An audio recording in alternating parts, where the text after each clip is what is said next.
పూరా లోకల్. నమస్తే, welcome to పూరా లోకల్. ఓటు ప్రజల చేతిలో బ్రహ్మాస్త్రం.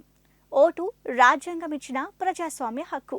మన తలరాతలు మార్చుకునే అవకాశం 5 ఏళ్లకోసారి వస్తుంది. ఆ అవకాశాన్ని తప్పకుండా సద్వినియోగం చేసుకోమని పిలుపునిస్తున్నారు ఇద్దరు బామ్మలు. కర్ణాటక చామరాజనగర్ జిల్లా చిక్కాటికి చెందిన చిన్నమ్మకు 81 ఏళ్లు. ఇప్పటికీ 41 సార్లు ఓటేశారు. డైరీ ఎన్నికల మొదలు గ్రామ, జిల్లా పంచాయతీ, విధానసభ, లోక్సభ ఎన్నికలు ఇలా ప్రతి ఎన్నికల్లో తన ఓటు హక్కును వినియోగించుకుంటూ యువతరానికి మెసేజ్ ఇస్తున్నారు.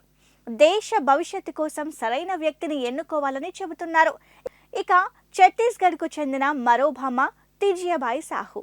వృద్ధులకు ఇంటి నుంచి ఓటేసే అవకాశాన్ని కేంద్ర ఎన్నికల సంఘం కల్పించిన 97 ఏళ్ల ఈ భామ పోలింగ్ కేంద్రానికి వెళ్లి ఓటేస్తానంటున్నారు. పోలింగ్ కేంద్రానికి వెళ్లి ఓటేస్తే ఆ కిక్కే వేరప్ప అన్నారు బామ్మ.